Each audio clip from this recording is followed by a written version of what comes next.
What's going on? It's me, DameSmiff. And so I'm here to talk with you guys about tracking your food and some of the things I hear in conversation with people throughout my day, either, just chatting with people about fitness or maybe about their goals and how tracking food and keeping a food journal will help you with reaching your goals.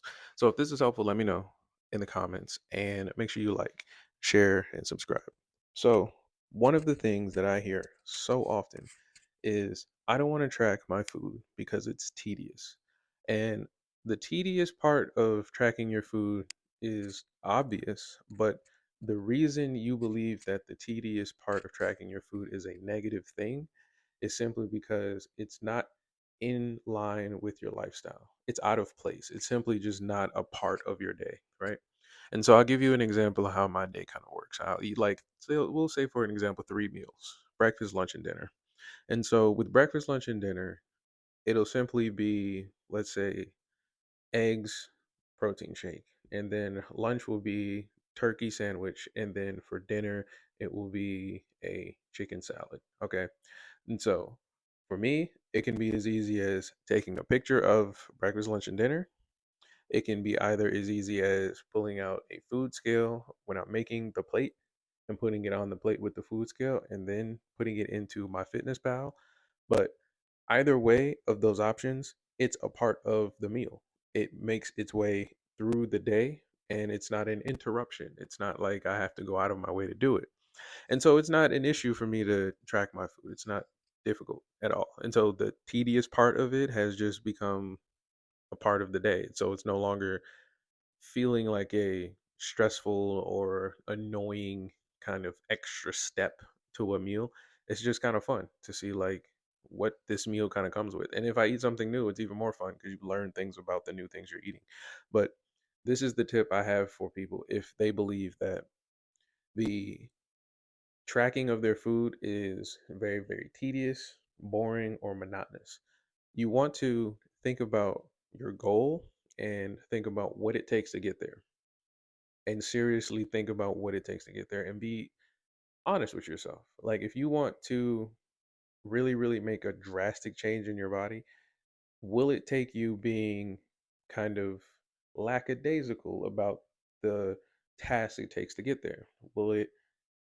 Will you be able to get there if with this relaxed mindset, with this mindset with no urgency, and you kind of want it to be kind of easy and you don't have to think and there's nothing that comes to it? Do you think that that mindset and that process and strategy will get you the results that you want? And so, what I want you to do is to write this down and then look at it as you're done writing it down and think about whether or not that makes sense. And if it does make sense, then you can devise a plan of getting to your goal without tracking your food.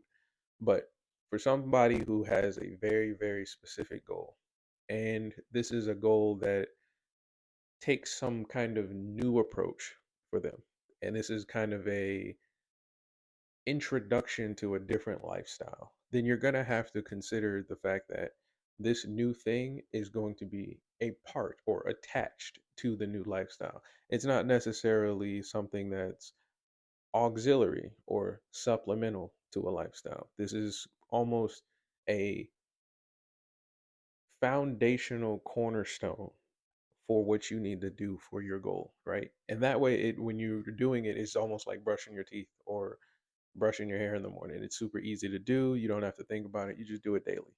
And so when it comes to your mindset to tracking your food, that's one of the things that I see a lot of people struggling with is that their their lifestyle is not set up for success. The steps that they take each day to get to their goal are not aligned with the results of the goal. So this goes into the next thing when it comes to tracking your food. You want to track foods as often as you can in order to understand what it takes to get the amount of calories you need to reach your goal or to burn the amount of calories you need for your goal. And so this kind of information that you'll get from all of the food you eat versus just, let's say, if you tracked everything but you didn't track drinks or you didn't track sauces or something like that, you'll be missing key little pieces throughout your day, throughout your journey that may make a difference on whether or not you'll be getting to your goal faster, slower, or maybe you'll be getting to the right spot. And so you want to be very, very thorough and you want to be consistent because these are the keys to pretty much understanding how to get to your goal. And if you're working with a coach, of course, your coach will be able to look at this information and give you even more information, even more detail, and give you an even um, more precise plan on how to get there, right? And so, like I said, with the first mindset or the first problem being mindset, a lot of the issue that people run into is going to be simply placing the priority on the task and understanding that that task will get you the result and not necessarily focusing on trying to get the six-pack abs or the super muscles that you want or the bigger butt for the ladies and things like that. Instead of focusing on that, focusing on, did you track your food today? Did you get enough sleep today? Did you make sure you completed your workout today?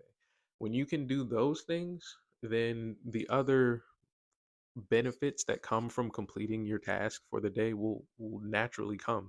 You don't have to necessarily force it. And that's kind of hard to grasp again for people that haven't placed it and woven these tasks into their lifestyle. You want to be able to kind of just wake up in the day and it just be a part of your day to be getting these things done. And so it's not necessarily you stepping out of, any kind of lane or daily ritual to exercise or to eat the right thing. It just comes naturally for you. And I would say the last thing that I hear people kind of struggle with tracking your food is they don't really know what to eat. A lot of people start tracking their food, and then again, let's say you are consistent and you've done it for 3, 4, maybe 5 months to a year, and you kind of see what works and what doesn't work, but you don't really know what steps to take next. This is where the fun part of tracking your food comes into play.